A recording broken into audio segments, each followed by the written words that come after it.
this time. If you have no idea what you're about to enjoy, check out episode 1 or 2 to get a better understanding, but we have so much to go over in such a small amount of time. Now pay attention to what was just said, because that is really the theme of this week's show. You guys ready? Let's get going.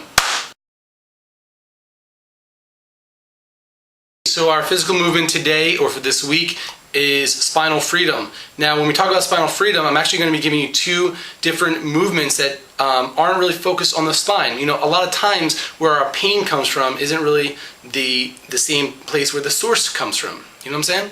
So our head and our feet, that's what we're going to be working on today. And I'm also going to be offering 2 different types of modalities besides the normal stretching and yoga and bodyweight exercises. There's tons of stuff out there, guys, and the point of these videos is just kind of to dabble a little bit. Do it though, just don't learn. Do these things and then discover, you know, if this is something for you. All right, so those 2 other modalities, which I've experienced firsthand the last 2.5 years and are just amazing. One is called the Alexander Technique, and really quickly, the Alexander Technique focuses mainly on body awareness. All right, it's really letting us realize that how our body works through awareness. The other modality is called Rolfing. Now it sounds like something we might have done on the 4th of July after celebrating too hard, but Rolfing is dealing with the connective tissue. The way I explain it is like a chiropractor works on the bones, a massage therapist works on the muscles, while a Rolfer works on the interconnective tissue that it's like a web that kind of covers our entire body. All right, so here we go. Without applying the Alexander Technique, this is, you know, the same. This is the stretch you've probably seen everywhere. Okay, look over to your right, look over to your left. You know, maybe they might say shoulders back and down, and that's fine. But now let's get fancy.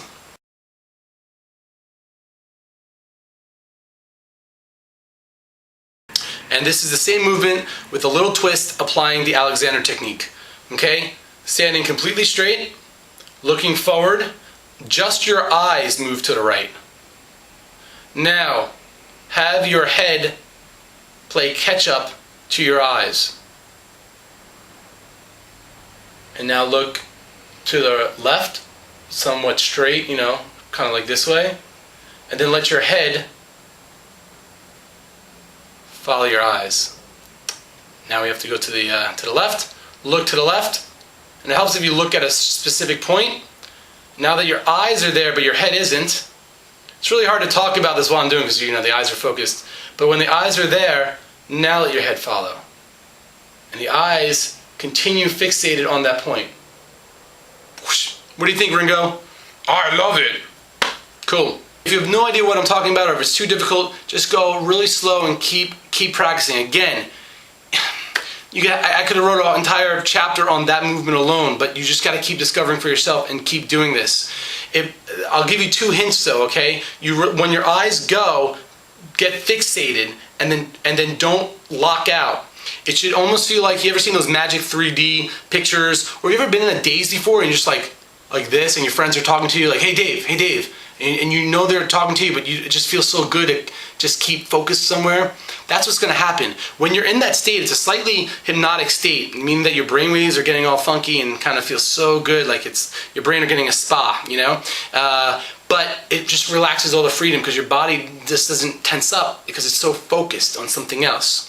It's really interesting. The more focused you are on one thing, the less focused you are on other things, meaning less focused you are on having stress, less focused you are on fear, all that fun stuff. All right, practice. The other tip I was going to offer is that at first only look a little bit. So instead of your eyes going woo over here, have your eyes kind of go here just slightly, and then bring.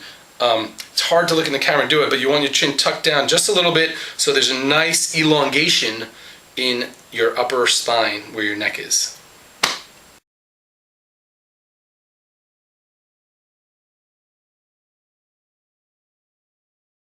Okay, the other movement is the Rolfing movement for the feet. Again, it's very, very simple, and we're going to start off with the tennis ball, but eventually you could work your way up to a racquetball.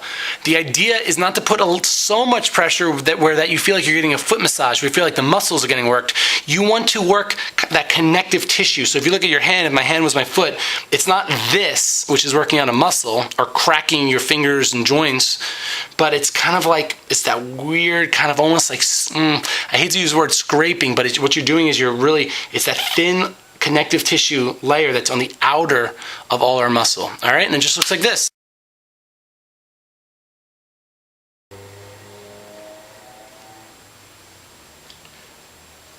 And you want to do this for, you know what, as long as you like. I mean, a nice handy thing is just keep it by your desk. So while you're working, just have a tennis ball down there, take your shoes off, kick back, relax, maybe about 30 seconds. There's no right or wrong way. Get the whole surface. The one trick is when you get better, obviously use a harder ball and point your toes up. So you're getting a toe flexion, and that will also help with that arch right there. I hope this is being seen in the camera. Awesome.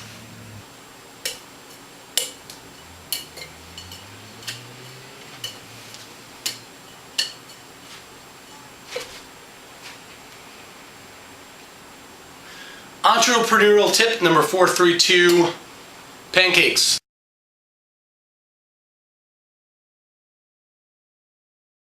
Okay guys, so we're gonna get into a really cool, fun way to serve iced tea. It's called the handshaking iced tea. But before I do, I want to explain that last scene. I wasn't just showing off.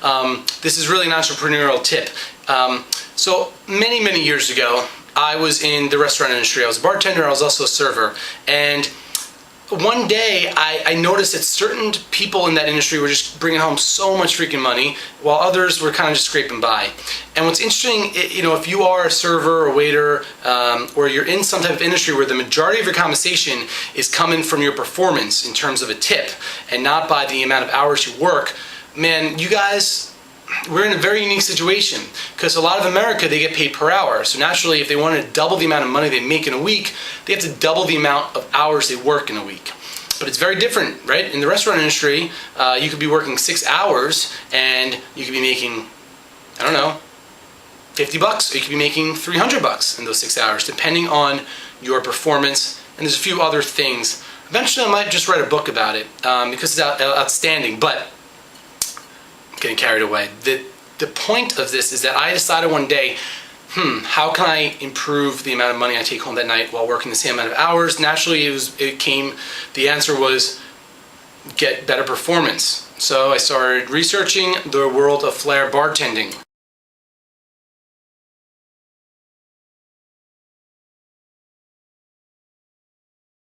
When I first got into that, I was horrible.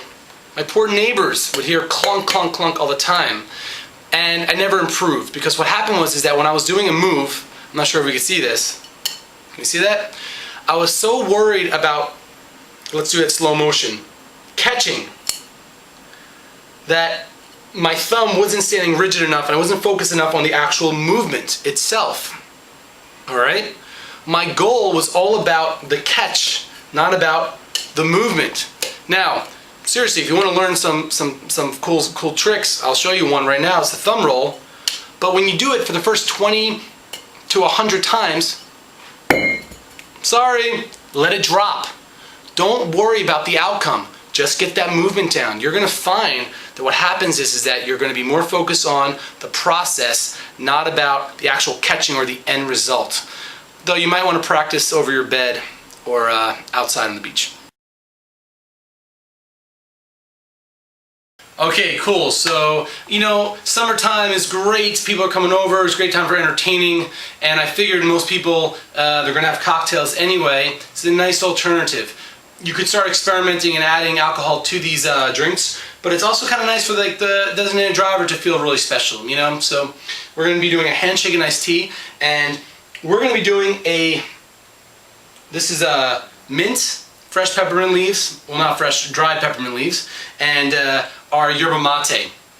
And one of the nice things about working with loose leaf teas is that you get to play and kind of make your own little blends. So we're going to be doing a iced mint mate.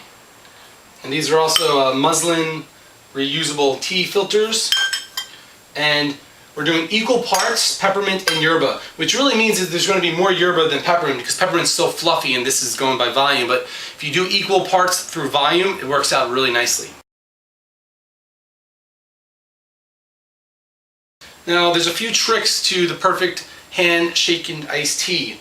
One is that you use a little less water, same amount of tea, but a little less water when you prepare your tea. Naturally, that's because when you add ice to it, the ice is going to melt and will add that extra water. And the name water, see, guess where I'm from. All right. The other trick is